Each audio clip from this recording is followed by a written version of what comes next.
ராஜி ப்ரெக்னெண்ட்டாக இருக்காங்க அப்படின்னு பழனியும் சுகன்யாவும் சும்மாவே வதந்தியை கிளப்பி விட்டுட்டாங்க. இவங்க டெஸ்ட் பண்ணலை, இன்னும் கன்ஃபார்ம் பண்ணலைன்னு சொன்னபோது கூட அவங்க யாருமே நம்பவே இல்லை.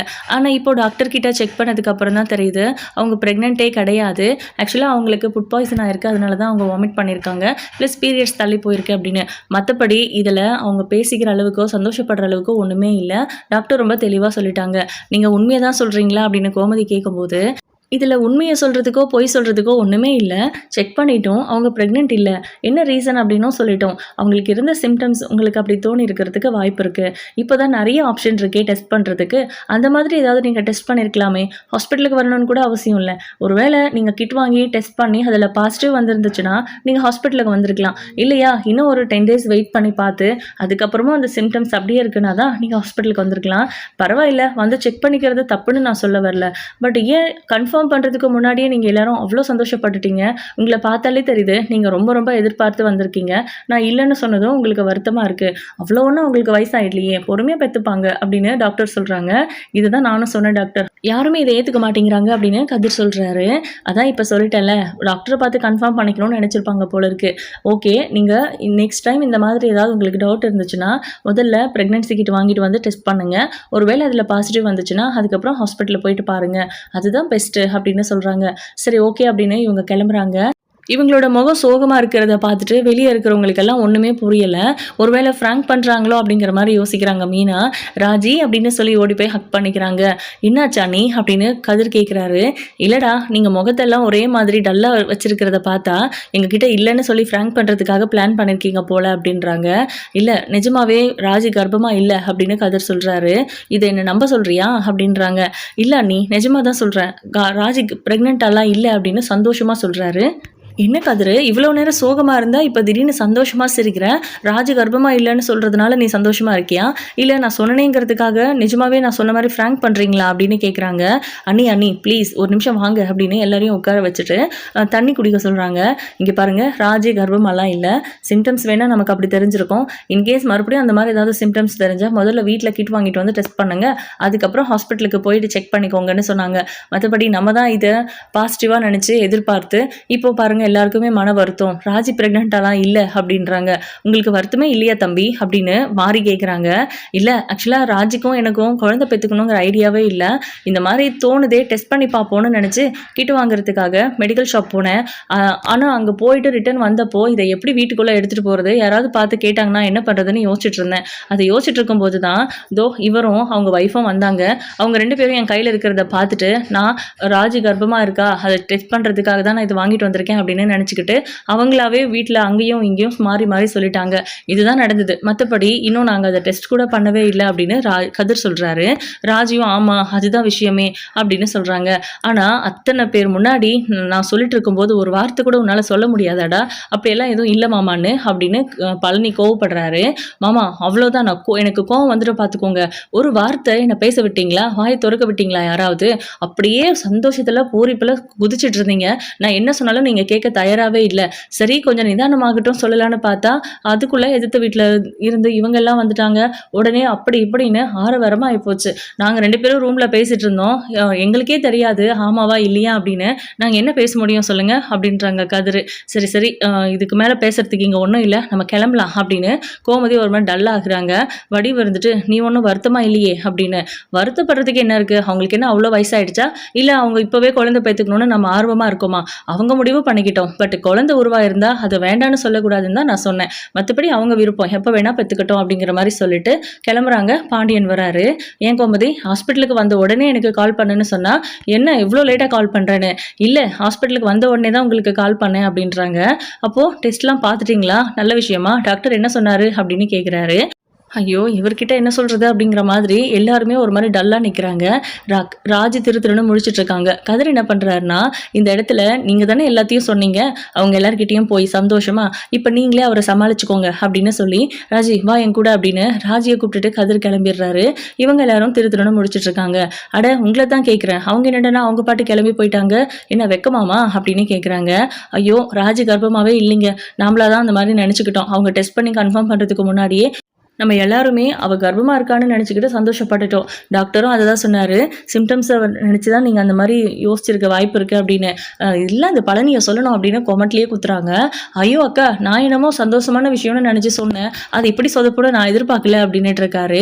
உன்னை அப்படின்னு சொல்லி பாண்டியனும் கை ஓங்குறாரு அடிக்கிறதுக்கு, சும்மா விளையாட்டா. அதுக்கப்புறம் சரி விடுங்க, இதுக்காக எல்லாம் வருத்தப்பட்டு இருக்கக்கூடாது, உங்கள் வீட்லேயும் போய் முதல்ல இதை சொல்லுங்கள், அவங்க ரொம்ப எதிர்பார்த்துட்டு இருப்பாங்க அப்படின்னு சொல்கிறாங்க. சரி ஓகே அப்படின்ட்டு இப்போ எல்லாருமே இவங்க வீட்டுக்கு போகிறதுக்கு முன்னாடி ராஜியும் கதிரும் எங்கன்னு தேடுறாங்க. ஹாஸ்பிட்டலில் எல்லா இடத்துலையும் பார்த்தாச்சு, அவங்கள காணோம் அப்படின்னு சொல்லி நம்ம மீனா சொல்கிறாங்க. எங்கே போயிருப்பாங்க, ஒருவேளை ப்ரெக்னென்சி கன்ஃபார்ம் இல்லை அப்படின்னு தெரிஞ்சதும் அப்செட் ஆகிட்டாங்களா அப்படிங்கிற மாதிரி பேசிக்கிறாங்க இவங்க ஆளாளுக்கு. அப்படியெல்லாம் எதுவும் இல்லை, அவன் முதல்லையே குழந்தை வேண்டான்னு தான் சொன்னான். அவனுக்கு இப்போதைக்கு குழந்தை வேண்டாமா, அவனை பொறுத்த வரைக்கும் ராஜி போலீஸ் ஆகணுமா, அவங்க இன்னும் லைஃப்பில் பண்ண வேண்டியதெல்லாம் நிறையா இருக்கான், கமிட்மெண்ட்ஸ்லாம் பார்த்து முடிச்சுட்டு அதுக்கப்புறமா குழந்தை பெற்றுக்கணும்னு சொல்கிறான். அவன் குழந்தை இல்லைன்னு தெரிஞ்சதுமே ரொம்ப சந்தோஷம்தான் பட்டான். இவங்க முன்னாடி காமிச்சிக்க வேண்டான்னு தான் முகத்தை சோகமாக வச்சுட்டு வெளியே வந்தான். இவங்கெல்லாம் கேட்டப்போ கூட ரொம்ப சோகமாக பதில் சொல்லிட்டு இருந்தான். அப்புறம் மீனா துருவி துருவி கேட்கவும் தான் அவன் முகத்தில் உண்மையான சந்தோஷமே வந்துச்சு. அதை நாங்கள் எல்லாருமே பார்த்துட்டோம். அவனுக்கு குழந்தை இல்லைங்கிறதெல்லாம் எந்த கஷ்டமும் இல்லை, நீங்கள் நம்ம வருத்தப்பட வேண்டாம், நீங்கள் கடைக்கு கிளம்புங்க, நான் வீட்டுக்கு போகிறேன் அப்படின்னு சொல்லிட்டு இவங்க எல்லாரும் கிளம்புறாங்க. அங்கே போய் முத்துவேல் கிட்ட நம்ம சக்தி கிட்ட எல்லாருக்கிட்டேயுமே நம்ம மாரியும் வடிவும் விஷயத்த சொல்கிறாங்க. சுகன்யாவை தான் திட்டுறாரு முத்துவேல். ஒரு விஷயத்த முன்ன பின்ன முழுசாக தெரிஞ்சுக்காம உன் பாட்டுக்கு வந்து சொல்லிடுறாரா அப்படின்னு. சக்தியும் எதிர்பார்த்துட்டாரு போல இருக்கு, அவருமே அந்த மாதிரி தான் வருத்தமாக திட்டிக்கிறாரு. இப்போது நம்ம குமாரும் சுடரும் வந்து கீழே இறங்கி வராங்க மாடியிலேருந்து. எங்கே கிளம்பிட்டீங்க அப்படின்னு கேட்கும்போது, சுடர் அவங்க ஃப்ரெண்டை யாரையோ பார்க்கணுமா, அதை கூட்டிகிட்டு போயிட்டு வந்துடுறேன் அப்படின்னு குமார் சொல்கிறாரு. நிஜமாவா அப்படிங்கிற மாதிரி பார்த்துட்டு இருக்காங்க எல்லாருமே. சுடருக்காகவா இவன் இவ்வளோ யோசிக்கிறான், பரவாயில்ல இந்த அளவுக்கு மாறிட்டா அப்படிங்கிற மாதிரி சந்தோஷப்படுறாங்க. சரி சரி பத்திரமா போயிட்டு வாங்க அப்படின்னும். அப்புறம் குமார் ஒரு நிமிஷம் அப்படின்னு சக்தி கூப்பிட்டு, ராஜி கர்ப்பமாக இருக்கா அப்படின்னு எல்லாரும் சொல்லிட்டு இருந்தோம்ல, அது உண்மை இல்லையா, அவள் கர்ப்பமாகவே இல்லையா, அவளுக்கு அந்த மாதிரி சிம்டம்ஸ் இருந்துச்சுன்னு சொல்லி செக் பண்ணியிருக்காங்க, மற்றபடி ஒன்றும் இல்லை, நம்மள தான் அப்படி நினச்சி சந்தோஷப்பட்டுட்டோம், சுகன்யாவும் பழனியும் பார்த்த வேலை தான் இது அப்படிங்கிற மாதிரி சொல்கிறாங்க. சே, நான் மாமா ஆயிட்டேன்னு ரொம்ப சந்தோஷமாக இருந்தேன், சரி விடுங்க பார்த்துக்கலாம் அப்படிங்கிற மாதிரி சொல்லிட்டு நாங்கள் போயிட்டு வந்துடுறோன்னு கிளம்புறாங்க. அவங்க போகும்போதே சந்தேகமாக இருக்குது. சுடர் ஒரு வார்த்தை கூட யார்கிட்டையும் பேசலை, போயிட்டு வரோம் அப்படின்னும் சொல்லலை, அவ்வளோ உற்சாகமாகவும் இல்லை. ஃப்ரெண்டை பார்க்குறதுக்காக போகிறாங்க அப்படின்னாலோ இல்லை நிஜத்தில் குமார் சுடர்கிட்ட நல்ல விதமாக நடந்துக்கிறான், அவளுக்காக இந்த மாதிரி யோசிக்க ஆரம்பிச்சிட்டான் அப்படின்னு தெரிஞ்சா அவள் சந்தோஷமாக தானே இருந்திருக்கணும், ஏன் இவ்வளோ சோகமாக இருக்கா அப்படிங்கிற மாதிரி யோசிச்சுட்ருக்காரு சக்தி. ஆனால் குமார்கிட்ட இதை விசாரிக்கணும் அப்படிங்கிற மாதிரி தான் நினைக்கிறாரு. இங்கே குமார் சுடரை கூப்பிட்டுட்டு காரில் போயிட்டு இருக்கும்போது, நல்ல வேலை நீ அங்கே எதுவும் பேசலை, ஏதாவது பேசியிருந்தேன் அன்னை என்னை வெளியவே விட்டுருக்க மாட்டாங்க அப்படின்றாங்க. நீங்கள் சொல்லி தானே கூட்டிகிட்டு வந்தீங்க, அதனால தான் நான் எதுவும் பேசலை அப்படின்றாங்க. சரி சரி நீ உன் அம்மா வீட்டுக்கு போகணுன்னு சொன்னேன், போயிட்டு வந்துரு, அப்படியே என் ஃப்ரெண்ட்ஸுங்களோட நான் ஜாலியாக இருந்துட்டு வரேன், அதே மாதிரி ரிட்டன் வரும்போது நீ எங்கே வரணும்னு சொல்லு, அங்கே வந்து நான் பிக்கப் பண்ணிக்கிறேன், நடந்த விஷயத்தை யார்கிட்டையும் சொல்லக்கூடாது, நீ உங்கள் வீட்டுக்கு போனதையும் யார்கிட்டையும் காமிச்சிக்க கூடாது, அதே மாதிரி நான் என் ஃப்ரெண்ட்ஸ் கூட போயிருக்கேன் அப்படிங்கிறதையும் சொல்லக்கூடாது, என் ஃப்ரெண்ட்ஸுங்களை பார்த்தாலே எங்கள் அப்பாவுக்குலாம் பிடிக்கவே பிடிக்காது, வீட்டில் சண்டை தான் வரும் புரிஞ்சுக்கோ அப்படின்னு சொல்கிறாங்க. சரி அப்படின்னு சொல்கிறாங்க. இப்போது சுடர் பார்த்தீங்கன்னா அவங்க வீட்டுக்கு போகிறாங்க. மயில் மட்டும்தான் இருக்காங்க, மற்றவங்க யாருமே இல்லை. உள்ளே போகும்போதே டல்லாக இருக்காங்க. சுடரு வாடி, நான் உன்னை தான் எதிர்பார்த்துட்டு இருந்தேன், எப்படா பார்ப்போன்னு நினச்சிட்டு இருந்தேன், அங்கே வர்றதுக்கும் ஒரு மாதிரியா இருந்துச்சு, நல்ல வேலை நீயே வந்துட்ட அப்படின்ற மாதிரி சொல்லிட்டு இருக்காங்க. ஏன் சுடரு, நேற்று எங்கேயோ வெளியில் போயிட்டுருக்கோம், கோயிலுக்கு போகிறத ஏதோ சொன்னீங்க, அதுக்கப்புறம் எனக்கு ஃபோன் கூட பண்ணலை, வீட்டுக்கு வந்துட்டு ஃபோன் பண்ணியிருக்கலாம்ல அப்படின்னு கேட்குறாங்க. சுடர் வந்து அமைதியாகவே நிற்கிறாங்க. என்னாச்சு சுடரு, நீ இந்த புடவையில் எவ்வளோ அழகாக இருக்குது தெரியுமா, நான் உன்னை தாவணியில் தான் பார்த்துருக்கேன், புடவையில் ரொம்ப ரேர் தானே, இந்த புடவையில் நீ ரொம்ப அழகாக இருக்க அப்படின்னு கொஞ்சிக்கிட்டு இருக்காங்க. அக்கா அப்படின்னு சொல்லிட்டு கட்டிப்பிடிச்சு சுடர் அழ ஆரம்பிச்சிடுறாங்க. என்னாச்சு சுடரு அப்படின்னு மயில் அவங்கள திரும்ப திரும்ப சமாதானப்படுத்த முயற்சி பண்றாங்க. அப்பவும் அவங்க சமாதானமே ஆகலை. அதுக்கப்புறம் அவங்கள சோஃபால உட்கார வச்சுட்டு தண்ணி எடுத்துட்டு வந்து கொடுத்து குடிக்க வைக்கிறாங்க.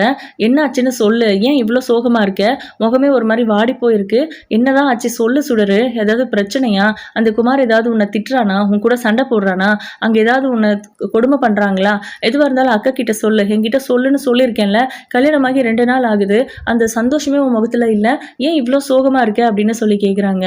அக்கா நான் உன் பேச்சை கேட்டிருக்கணும், இந்த கல்யாணத்தை பண்ணியிருக்க கூடாது, அந்த குமாரும் அந்த குடும்பமும் எப்படிப்பட்டவங்கன்னு தெரிஞ்சிருந்தோம், நான் அந்த வீட்டுக்கு கல்யாணம் பண்ணிட்டு போயிருக்க கூடாது, அம்மா பேச்சை கேட்டிருக்க கூடாது, உன் வாழ்க்கை மாதிரி தான் இப்போ என் வாழ்க்கையும் ஆயிடுச்சு அப்படின்னு அழுகுறாங்க. ஏய் என்ன சொல்ற சுடரு? என்னென்னமோ சொல்ற? அந்த வீட்ல இருக்கிறவங்க எல்லாருமே உன்ன கொடுமைப்படுத்துறாங்களா? அப்பத்தா கிட்ட சொல்ல வேண்டியது தானே, அவங்க நல்லவங்க தான் அப்படின்றாங்க. இல்ல மத்தவங்க யாரும் என்கிட்ட அந்த மாரிலாம் பேசல. ஆனா குமாரு என்கிட்ட ரொம்ப மோசமா நடந்துக்கிறாரு. அவருக்கு என்ன சுத்தமா பிடிக்கவே இல்ல. அரசிய கல்யாணம் பண்ணணும்னு தான் நெனச்சிட்டு இருந்தாராமா. அரசிய பொண்ணு கேட்டு போனப்போ, நாங்க அரசிய குடுக்க முடியாது அப்படின்னு அவங்க சொல்லியிருக்காங்க. அரசியும் என்னால குமார கல்யாணம் பண்ணிக்க முடியாதுன்னு சொல்லியிருக்காரு. அதனால தான் அவங்க அதாவது இவரு வேற ஒரு பொண்ண பார்த்து கல்யாணம் பண்ணணுங்கிற மனநிலைமையில இருந்திருக்காரு.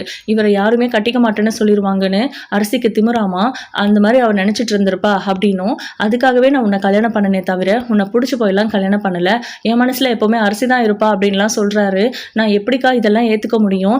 முத ராத்திரி அன்னைக்கே அவர் ஃபுல்லா குடிச்சிட்டு வந்தாரு. வரும்போதே குடிச்சிட்டு வந்தவர் ரூமுக்கு வந்தும் குடிச்சாரு. என்ன பண்றீங்க அப்படின்னு கேட்டப்போ, இதெல்லாம் நீ கேட்கவே கூடாதுன்னு சொல்லி அவர் பாட்டுக்கு ஃபுல்லா சரக்கு அடிச்சுட்டு போய் படுத்துட்டாரு. எனக்கு ரொம்ப கஷ்டமா இருந்துச்சு. இந்த விஷயத்த யார்கிட்ட சொல்றதுன்னே தெரியல. உன்கிட்ட சொன்னா நீ ஏற்கனவே சொல்லியும் நான் கேட்கல, அதனால எனக்கு ஒரு மாதிரி குற்ற உணர்ச்சியா இருந்துச்சு. அந்த சுகன்யா இருக்காங்கல்ல, அவங்க தான் வந்து கேட்டாங்க. அவங்க கேட்டப்போ மனசு கேட்காம சொல்லிட்டேன். அவங்க நேரா போய் எல்லார் முன்னாடியும் கேட்டுட்டாங்க குமார் கிட்ட. அதனால குமார் என்கிட்ட பயங்கரமா சத்தம் போட்டுட்டாரு. கார்ல போயிட்டு இருக்கும் போது, நீ தான் எல்லாரும் முன்னாடியும் இதை சொல்லணும்னு நினைச்சியா, என்னை அவமானப்படுத்தணும்னு நினைச்சியா, நமக்குள்ள நடக்கிறத யார்கிட்டயும் சொல்லக்கூடாது, அப்படி சொன்னா அதுதான் உனக்கு அது கடைசி நாளா இருக்கும்னு என்னென்னமோ சொல்லி மிரட்டுறாரு. எனக்கு ரொம்ப பயமா இருக்கு அப்படின்னு சுடர் ஓன்னு கதறி கதறி அழுகுறாங்க. மயிலு சுடரை ஹக் பண்ணிக்கிட்டு, இங்கே பாரு சுடரு, நீ அதுக்கெல்லாம் வருத்தப்படாத, எதுவாக இருந்தாலும் நான் பேசிக்கிறேன் அப்படின்னு சொல்லிட்டு அவங்கள சமாதானப்படுத்திட்டு சக்திக்கு கால் பண்ணுறேன்னு ஃபோன் எடுக்கிறாங்க. ஆனால் சுடர் வந்து ஃபோன் பண்ண விட மாட்டுறாங்க. வேண்டாங்க்கா, அம்மா அப்பாவுக்கு தெரிஞ்சாலே இதெல்லாம் இங்கே வந்து சொல்லிட்டு இருப்பியா, நீ தான் இது எல்லாத்தையும் சமாளிக்கணும்னு சொல்லுவாங்க. அதே மாதிரி தானக்கா உன் விஷயத்துலையும் பண்ணுவாங்க. அவங்களா அதையும் இதையும் சொல்லி கல்யாணத்தை பண்ணி வச்சுட்டாங்க. தங்க நகையை போட்டு கல்யாணம் பண்ணி வச்சிருக்கிற மாதிரி ரொம்ப கெத்தாக சுற்றுனாங்க. அதுக்கப்புறம் உனக்கே தொல்லை கொடுக்குற மாதிரி மாமாவோட கடையிலேயே வந்து அவங்க வேலை பார்த்து அங்கே பண்ணின அசிங்கம்னு இவ்வளவோ பண்ணிட்டாங்க. அப்பா அம்மான்னு சொல்லி நீ எல்லாத்தையும் பொறுத்துட்டு தான் போனேன். இப்போ வரைக்கும் உனக்கு அந்த நல்ல பேரும் கிடையாது. அதே மாதிரி உன் வாழ்க்கையும் நல்ல விதத்தில் இல்லை. பரவாயில்ல விடுக்கா, இதெல்லாம் அவங்களுக்கு தெரிய வேண்டாம். இதுதான் என் தலைவிதின்னு இருந்தால் அதை யாரால மாற்ற முடியும்னு. என்னால் முடியும் சுடரு, என் வாழ்க்கையில் தான் எதுவும் பண்ண முடியாது. ஏன்னா நான் நிறைய பொய்களை சொல்லி அந்த வீட்டுக்கு துரோகம் பண்ணியிருக்கேன். ஆனால் நீ எந்த பொய்யும் சொல்லலை. அவங்களா தான் வந்து பொண்ணு கேட்டு கல்யாணம் பண்ணிட்டு போயிருக்காங்க. அவன் பண்ணுறது எதையும் யாரும் கேட்க மாட்டாங்கங்கிற நினப்பா அவனுக்கு. நான் கேட்குறேன் அவனுக்கு, ஃபோன் பண்ணு அப்படின்னு சொல்கிறாங்க. ஆனால் ஃபோன் பண்ண மாட்டேங்கிறாங்க சுடரு. சரி இரு வந்துடுறேன் அப்படின்னு சொல்லி போய் சக்திவேலுக்கு கால் பண்ணுறாங்க. அவருக்கு கால் பண்ணி உடனே வீட்டுக்கு கிளம்பி வாங்க, அம்மாவும் அப்பாவும் ஏதோ உங்ககிட்ட பேசணும்னு சொன்னாங்க அப்படின்றாங்க. சக்தி ஒரு மாதிரி மூஞ்சில் அடித்த மாதிரி தான் நடந்துக்கிறாரு மயிலுக்கு கிட்ட இருந்தால். ஏன்னா அந்த குடும்பத்தில் இருக்கிறவங்களோ மயிலோ வந்து ஏற்கனவே கோமதி குடும்பத்தை ரொம்ப அவமானப்படுத்தியிருக்காங்க. இந்த கல்யாணத்தை மட்டும் நடத்திட்டு அவங்கள கொஞ்சம் தூரமாகவே வைக்கணும் அப்படின்னு தான் சக்தி நினச்சிட்டு இருந்தாரு. அதனால தான் மௌன் கொடுத்து பேசலை. அவங்க ஏதாவது என்கிட்ட பேசணும்னா அவங்களே கால் பண்ணியிருப்பாங்க. நீ எதுக்கும் ஃபோன் பண்ணுற அப்படின்னு கேட்குறாங்க. அவங்க தான் என்னை கால் பண்ண சொன்னாங்க. அவங்கெல்லாம் ரொம்ப கோவமாக இருக்காங்க. குமாருக்கும் சுடருக்கும் ஏதோ சண்டை போல இருக்குது. குமாரும் இங்கே தான் இருக்காரு. உங்களை உடனே கிளம்பி வர சொன்னாங்க. நான் இதை ஃபோனில் பேசுகிறதுக்கு பதிலாக நேரில் வந்தப்புறம் பேசிக்கலான்னு நினச்சேன். அங்கே இருக்கிற யாருக்கும் எதுவும் தெரிய வேண்டாம்னு நினைக்கிறேன். நீங்கள் எல்லாரும் எதிர்த்தும் இந்த கல்யாணத்தை பண்ணுறதுக்காக ரொம்ப போராடினீங்க. இப்போது உங்களை எல்லாரும் ப்ளேம் பண்ணுவாங்க. அதுக்காக தான் எதுவும் இது நமக்குள்ளவே பேசி முடிவு பண்ணிக்கலாம். அதனால தான் உங்களை இங்கே வர சொல்கிறாங்க அப்படின்னு சொல்கிறாங்க. சரி நான் வரேன் அப்படின்னு ஃபோனை வச்சுட்டு இதை யார்கிட்ட சொல்கிறதுன்னு தெரியல அப்படிங்கிற மாதிரி யோசிச்சுட்டு இருக்காங்க. குமாருக்கு கால் பண்றாரு சக்தி. ஆனா அவரு அவங்க ஃப்ரெண்ட்ஸுங்களோட கிளப்ல பயங்கரமா குடிச்சிட்டு டான்ஸ் பண்ணிட்டு இருக்காரு. அந்த கடுப்பில் இவர் வேற ஃபோன் பண்ணுறாரு அப்படின்னு யோசிச்சுட்டு ஃபோன் எடுக்கிறதில்ல. அதுக்கப்புறம் நம்ம சுடருக்கு கால் பண்ணுறாரு குமார். எங்கே இருக்க, எங்கள் அப்பா கிட்ட இருந்து ஃபோன் பண்ணி ஏதாவது சொன்னையா அப்படின்னு கேட்குறாங்க. நான் எதுவும் சொல்லலையே அப்படின்றாங்க. இப்போ நீ எங்கே இருக்க அப்படின்னு கேட்குறாங்க. இங்கே எங்கள் வீட்டில் தான் இருக்கேன்னு. எங்கள் அப்பா எனக்கு ஃபோன் பண்ணிகிட்டே இருக்காரு. அடுத்து என் ஃப்ரெண்ட்ஸுக்கு உனக்குன்னு கால் பண்ணுவார். நீ எதுவும் சொல்லி தொலைச்சிடாத, நான் கிளம்பி வரேன், நம்ம வீட்டுக்கு போயிடலாம் அப்படின்றாங்க. சரி ஓகே அப்படின்ட்டு நம்ம சுடர் சொல்கிறாங்க. அவர் வரேன்னு சொல்லியிருக்காரு, வீட்டுக்கு கூப்பிட்டு போகிறேன்னு சொன்னார், நான் அப்படியே கிளம்புறேங்க்கா அப்படின்றாங்க மயிலு. இதுக்கு மேலதான் ஆட்டமே இருக்கு, நீ உட்காரு, குமார் வரட்டும் அப்படின்னு சொல்லிட்டு இருக்காங்க. குமார் வராரு. குமார் வந்து ஒரு 2 நிமிஷம் கூட இல்ல, கிளம்பலாம் கிளம்பலாம் அப்படின்றாங்க. அவர் குடிச்சிருக்கிறத மயில் முன்னாடி காமிச்சிக்க வேண்டாம் அப்படிங்கிறதுக்காக தான் கொஞ்சம் தூரமாகவே நின்று வா போகலான்னு கூப்பிட்டுட்டு இருக்காரு. ஒரு நிமிஷம் அப்படின்னு கூப்பிட்டு என்ன குடிச்சிருக்கியா அப்படின்னு கேட்குறாங்க மயில். என் வீட்லேயே என்னை எதுவும் கேட்க மாட்டாங்க, நீ யார் அதை கேட்குறதுக்கு அப்படின்றாங்க. என் தங்கச்சி உனக்கு கல்யாணம் பண்ணி கொடுத்துருக்கோம், கேட்காம இருப்போமா அப்படின்னு கேட்குறாங்க. நீங்கள் என்ன ரொம்ப யோக்கியமான குடும்பமா, இதெல்லாம் கேட்குறதுக்கு உங்களுக்கு எந்த தகுதியும் கிடையாது. உன் தங்கச்சிக்கு நான் வாழ்க்கை பிச்சை போட்டிருக்கேன், மரியாதையாக அவளை என் கூட வர சொல்லு, நான் கிளம்புறேன் அப்படின்னு. அதான் வாழ்க்கை பிச்சை போட்டிருக்கேன்ல, எதுக்கு பிச்சை போட்டு முடிச்சுட்டு பேசிட்டல கிளம்பு அப்படின்னு சொல்கிறாங்க. அக்கா அப்படின்றாங்க சுடர் இதெல்லாம் இப்படியே விட்டா அப்படிதான், நான் இருக்கேன் உனக்குன்னு சும்மா வாய் வார்த்தைக்கு சொல்லலை, இதுக்கப்புறம் நடக்க போகிறத பாரு அப்படின்னு நம்ம மயில் வந்து ரொம்ப கோவமாக பேசிகிட்டு இருக்காங்க. என் வாழ்க்கை அப்படி போயிடுச்சு, என் வாழ்க்கையில் அமைதியாக இருந்தேன் அப்படின்னா அதில் நான் நிறைய தப்பு பண்ணியிருக்கேன், அந்த குடும்பத்தில் இருக்கிற எல்லாருமே ரொம்ப நல்லவங்க, நான் பண்ணின அந்த மோசடி அவங்களுக்கு பிடிக்கல, அதனால அவங்க பேசினாங்க, இப்போ வரைக்கும் அந்த பிரச்சனை போயிட்டு தான் இருக்குது, அது வேற, அதை வச்சு எல்லாம் இந்த வீட்டில் இருக்கிறவங்க யாரும் எதுவும் கேட்க மாட்டாங்கன்னு நீங்கள் டிசைட் பண்ணக்கூடாது, எல்லாம் தெரிஞ்சிருந்தோம் இந்த கல்யாணத்தை நீங்கள் ஓகே பண்ணிக்கலாம் அப்படின்னு சொன்னப்பவே எனக்கு சந்தேகமாக இருந்துச்சு, ஏதோ உங்களோட சுயநலத்துக்காக தான் இந்த கல்யாணத்தை பண்ணுறீங்கன்னு, கடைசியில் அதை தான் ப்ரூவ் பண்ணிட்டீங்கல்ல அப்படின்னு. ஏய், கட்டின புருஷன் கூட வாழ்றதுக்கு துப்பு இல்லை, அவனை விட்டு பிரிஞ்சு வந்ததுக்கு அப்புறம் பிரெக்னெண்டா இருக்கேன்னு சொல்ற, இந்த குழந்தைய யாருக்காக சுமந்துக்கிட்டு இருக்கேன்னு கூட தெரியாது, நீ எல்லாம் பேசுறியா அப்படின்னு கேட்கும்போது கரெக்டா சக்தி வராரு. குமார் அப்படின்னு சொல்லி கத்துறாங்க. ஏன்னா அந்த மாதிரி ஒரு வார்த்தையை ஒரு பொண்ணை பார்த்து பேசுறானே அப்படிங்கிற கோபத்துல பக்கத்துல வந்து என்னடா வார்த்தை பேசிட்டு இருக்க, நீ குடிச்சிருக்கியா அப்படின்னு கேட்குறாங்க. அப்பா அது வந்து அப்படின்னு உடனே குமாருக்கு அடி விழுகுது நம்ம சக்தி கிட்ட. இப்போ என்ன சொன்னீங்க அப்படின்னு சுடர் கேட்குறாங்க. பின்ன என்ன, சும்மா புருஷன் கூட வாழ்றதுக்கு துப்பு இல்லை, இங்கே வந்து உட்காந்துக்கிட்டு அதுக்கப்புறமா கர்ப்பமா இருக்கேன்னு சொல்றா, அந்த வீட்டில் இருக்கிறவங்க எல்லாம் இதை வாரிசுன்னு சொல்றாங்க, உண்மையிலே இந்த குழந்தை யார் வீட்டு வாரிசோ யாருக்கு தெரியும் அப்படின்ன போது பயங்கர கோவமா நம்ம குமார அடிச்சிடுறாங்க. என்ன நினைச்சிட்டு இருக்க நீ, என் அக்காவை இப்படி பேசுற, என்னை பத்தி என்ன வேணா பேசு, உன்னை நம்பி தாலி கட்டிட்டு அந்த வீட்டுக்கு வந்திருக்கேனே அதுக்காக வேணும்னா பொறுத்துக்க முடியும், இவ்வளோ கேவலமா என் அக்காவை உன்னால எப்படி பேச முடியும் அப்படின்னு கத்துறாங்க. எவ்வளோ திமிர் இருந்தா என்னை பற்றி இப்படி பேசியிருப்ப அப்படின்னு நம்ம மயிலுமே எக்ரிட்டு போகிறாங்க சண்டைக்கு. அப்போது சக்தி அவங்கள சமாதானப்படுத்துறதுக்கு ட்ரை பண்ணுறாங்க. குமார் பேசுனது தப்புங்கிறதுனாலையும், டே குமார் நீ பேசுனது ரொம்ப தப்பு, என்ன இருந்தாலும் அந்த பொண்ணை பார்த்து அப்படி பேசலாமாடா, அது என்னவோ அவங்களோட பர்சனல், அவங்க என்னவோ பண்ணிட்டு போகிறாங்க, நமக்கு என்ன வந்தது, நீ கல்யாணம் பண்ணிட்டு வந்திருக்கிற பொண்ணை வச்சு ஒழுக்கமாக குடும்பம் நடத்துடா அப்படின்னா இந்த மாதிரி கிளப்பு பாருன்னு சுற்றிக்கிட்டு இருக்கிற அசிங்கமாக இல்லை உனக்கு, அவளோட ஃப்ரெண்டை பார்க்க போகிறா அதனால கூட்டிகிட்டு போகிறான்னு தானே சொன்னேன், எனக்கு அப்பவே சந்தேகமா இருந்துச்சு, மயிலு ஃபோன் பண்ணும்போது எனக்கு ஏதோ தப்பா புரிஞ்சுது, பட் இங்க வந்து பார்த்தா தானே தெரியுது நீ இவ்வளோ கேவலமானவனா இருக்கேன்னு, உண்மையிலே நான் உன்னை இப்படி எதிர்பார்க்கவே இல்லை அப்படின்றாங்க. பா சும்மா பேசாதீங்கப்பா அப்படின்றாங்க. இவ தங்க மாதிரி ஒரு பொண்ணை கட்டி வச்சிருக்கேன் உனக்கு, அவங்க குடும்பத்தை அடங்கி எப்படி வேணா இருந்துட்டு போறாங்க, உனக்கு அடங்கி போற பொண்ணா தானே அவ இருக்கா, ஏன்டா உனக்கு அவ கூட குடும்பம் நடத்துறதுக்கு என்னடா பிரச்சனை அப்படின்னு கேட்குறாங்க. பா அதான் ஏற்கனவே சொல்லிட்டல, என்னால் அரசியை மறக்க முடியாது, அவளை தான் கல்யாணம் பண்ணுவேன்னு, அவங்க கட்டி கொடுக்க மாட்டேன்னு சொல்லிட்டாங்க, அதனால தான் நீங்க பார்த்து பொண்ணை கட்டிக்க ஒத்துக்கிட்டேன், இது என்னோட ப்ரெஸ்டேஜ் விஷயம்ப்பா, அதனால தான் கல்யாணத்துக்கே ஒத்துக்கிட்டேன், இந்த கல்யாணத்தை நான் பண்ணாமல் இருந்திருந்தா குமாருக்கு கல்யாணம் ஆகலை, குமாருக்கு யாரும் பொண்ணு கொடுக்கலன்னு பேசிட்டு இருந்திருப்பாங்க, இப்போ அந்த மாதிரி யாரும் பேச முடியாதுல்ல, ஆனால் அரசியை வேற ஒருத்தனை கல்யாணம் பண்ணிட்டு போகிறதுக்கு மட்டும் நான் விடவே மாட்டேன், அவள் எப்போவுமே எனக்காக என் கூட தான் வந்து வாழ்ந்தாகணும் அப்படின்னு சொல்கிறாங்க.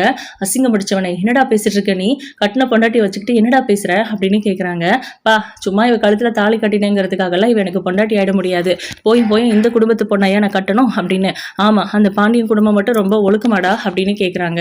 பா அரசியை பற்றி எதுவும் பேசாதீங்கப்பா அப்படின்றாங்க. அப்போ ஏன் தங்கச்சிக்கு என்ன குறைச்ச, பிடிக்காதவன் எதுக்குடா கல்யாணம் பண்ணன அப்படின்னு மயில் சட்டையை பிடிச்சி கேட்குறாங்க குமார் கிட்ட. சுடர் அழுதுட்டு நிற்கிறாங்க. இப்போ என்ன சொல்ல போறீங்க, உங்கள் பையனுக்கு எங்கள் வீட்டு தங்கச்சியை கொடுக்க வேண்டான்னு நான் எங்கள் அப்பா அம்மா கிட்ட எவ்வளவோ சொன்னேன், அவங்க கேட்கல, என் விஷயத்தில் அமைதியாக இருந்த மாதிரி இந்த விஷயத்தில் நான் அமைதியாக இருந்துருவேன்னு நீங்கள் நினச்சா அது உங்களோட முட்டாள்தனம், இந்த பிரச்சனை நீங்கள் சரி பண்ணாதான் நல்லது, அப்படி இல்லாட்டினா கண்டிப்பாக நான் போலீஸ் ஸ்டேஷன் போவேன் அப்படின்னு மயிலு சொல்கிறாங்க. இதுக்கப்புறம் என்ன நடக்க போகுது, சக்தியோட குடுமி உங்கள் கையில் கிடைச்சிருச்சு, வெயிட் பண்ணி பார்ப்போம். உங்களோட கருத்துக்களை கமெண்ட் பண்ணுங்கள். தேங்க்யூ.